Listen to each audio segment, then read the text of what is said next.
l'armée française a été endeuillée par 13 soldats morts au Mali. Quelle est votre réaction?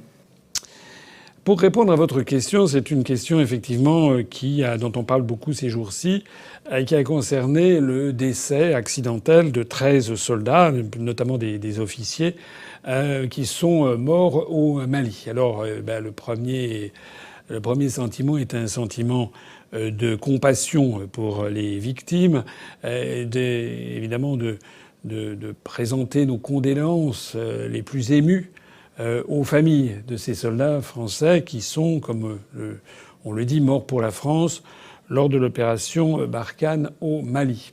Qu'il me soit permis, pour leur rendre ici hommage, de citer exhaustivement leurs noms. Pierre Boquel, qui d'ailleurs était le fils de Jean-Marie Boquel, un homme politique connu. Julien Carrette, Romain Chaumel de Jarnieux, Valentin Duval, Clément Frison-Roche, Benjamin Gireux, André Jouc, Jérémy Lezy, Nicolas Mégard, Alex Maurice, Alexandre Protin, Romain Salle de Saint-Paul et enfin Antoine Serre. Donc ces 13 morts, c'est un lourd tribut, c'est beaucoup. C'est beaucoup et évidemment tout le monde est absolument effondré par le nombre des victimes. Depuis que la France est présente au Mali suite au développement sur place des troubles au Mali, sur lesquels je reviendrai dans un instant, on compte désormais 38 victimes. Il y a eu 10 morts lors de l'opération précédente qui s'appelait l'opération Serval et maintenant nous en sommes à 28 morts au cours de cette opération Barkhane. Il n'y avait jamais eu autant de morts avec 13 morts d'un coup qu'il faut remonter, je crois, au Liban en 1983. Alors, une fois que l'on a dit ceci, on ne peut pas se contenter de cela et il faut essayer de trouver ce qui se passe. Ce qui se passe, c'est que la situation de l'opération Barkhane n'est pas bonne et que la représentation nationale, en tout cas c'est mon avis, devrait mener à une enquête, diligenter une enquête minutieuse sur la situation dans laquelle la France se trouve empêtrée au Mali. L'origine de tout ceci, dans les années, il y a une quinzaine d'années, où la France se portait relativement bien, si l'on peut dire, dans les pays du Sahel francophone. La dégradation de la situation remonte. Il y a un fait générateur qui est l'ingérence française qui a eu lieu en Libye lorsque Anthony Blair, pour le Britannique Anthony Blair et le Français Nicolas Sarkozy sont intervenus dans l'opération Regime Change pour en fait mettre à bas le régime de Kadhafi en Libye, la Jamahiriya de Kadhafi. Et c'est ça l'origine du tout. Puisque la destruction du régime libyen a provoqué un effondrement de l'État libyen. Maintenant, la Libye, d'ailleurs, pour être honnête, moi je n'y comprends plus grand-chose. C'est un petit peu le règne des seigneurs de la guerre. Les minorités, notamment les chrétiens ou les juifs, sont persécutés, mais pas seulement. J'avais lu, je crois, quelque part qu'il y avait plus de 70% de la population libyenne qui avait fui son pays, alors que la Libye du temps de Kadhafi, que l'on aime ou que l'on n'aime pas le régime de Kadhafi, c'est autre chose. Mais c'était un fait objectif que la Libye était un des pays les plus riches d'Afrique sous Kadhafi. Donc le problème numéro un, il est là. Et cette déstabilisation du régime libyen, qui en fait servait de tampon entre le Sahel et puis la Méditerranée, et qui permettait notamment de neutraliser les flux migratoires vers l'Europe, eh bien cet État tampon, finalement, n'existe plus.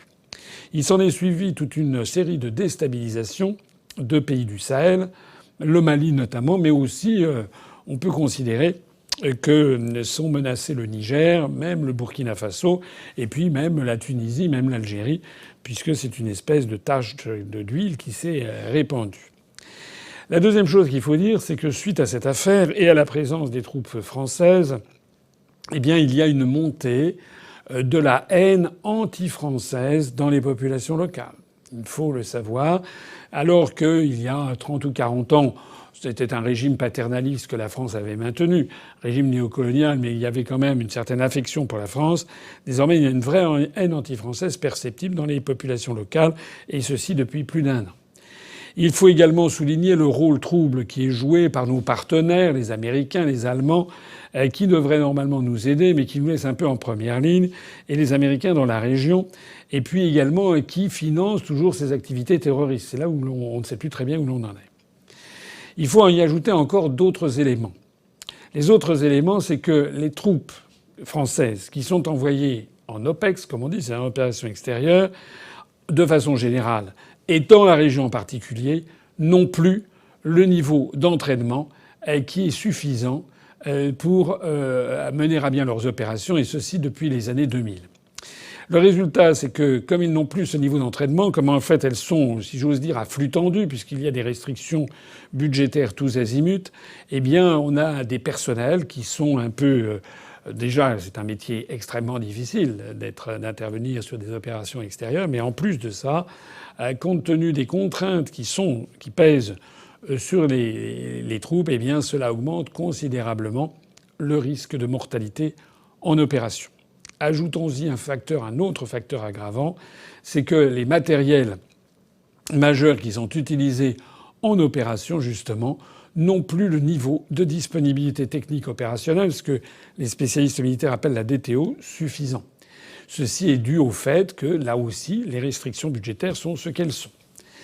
Donc tout ceci mis bout à bout fait que, eh bien, on a assisté à cette affaire qui a, là en l'espèce, été d'abord et avant tout un stupide accident. Alors il y a eu une revendication faite par l'État islamique, mais que le gouvernement français considère comme étant une revendication opportuniste. Il semble que ça soit tout simplement, il faisait nuit noire, qu'il y aurait eu des tirs qui auraient été échangés quand même avec des troupes aéroportées par des hélicoptères qui allaient débarquer des soldats, que certains de ces hélicoptères sont partis en marche arrière et se sont fracassés. Au-delà de ça, certaines voix dissonantes qui n'ont pas été forcément très élégantes compte tenu des circonstances, mais qui pointent quand même du doigt des vrais sujets, c'est de connaître exactement le rôle de la France dans cette région. S'agit-il vraiment de combattre le terrorisme islamiste que par ailleurs soit la France, soit certains de nos alliés soutiennent en sous-main, je pense à l'Arabie saoudite ou au Qatar.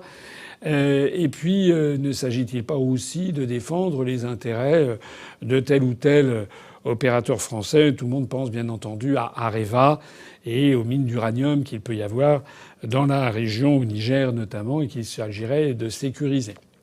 Alors certains, évidemment, protestent contre ce néocolonialisme français. Pour ce qui me concerne, je voudrais redire ici toute ma compassion pour les victimes, présenter ici au nom de l'UPR toute notre solidarité avec les familles des victimes, mais aussi avec toute l'armée française qui actuellement souffre beaucoup, comme d'ailleurs la plupart des professions en France. Elle souffre beaucoup parce qu'elle est victime d'un dédain de la population, souvent, pas toujours heureusement. Elle est victime de missions dont les objectifs sont peu clairs. Elle est victime de restrictions budgétaires incessantes. Elle est victime d'un matériel qui parfois est à bout de souffle. Je crois qu'il serait bon de rappeler ici que les déclarations de guerre doivent être autorisées par le Parlement. Je ne suis pas sûr qu'il y ait jamais eu une vraie déclaration de guerre qui ait été autorisée par le Parlement en l'espèce. Je crois qu'il faudrait qu'il y ait des rapports parlementaires sans complaisance qui soient menés sur cette affaire et surtout que quelqu'un nous présente la voie de sortie. Parce que les spécialistes s'interrogent jusqu'à quand allons-nous être englués dans cette affaire malienne dont les tenants et les aboutissants ne sont pas clairs.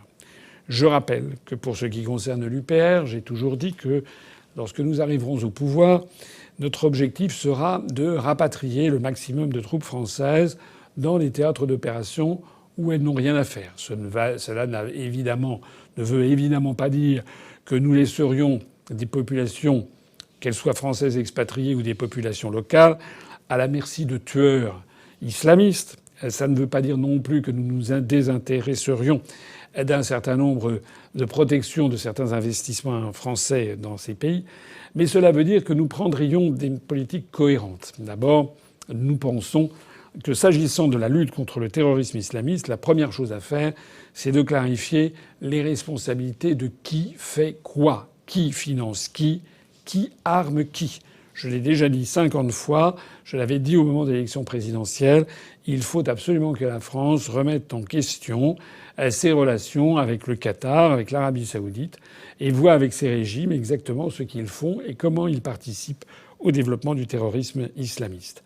Si le décès de nos 13 soldats pouvait servir au moins à une prise de conscience sur le fait que la France doit revoir sa politique, sa géopolitique vis-à-vis de l'Afrique et du Moyen-Orient, eh bien leur mort n'aurait pas été vaine.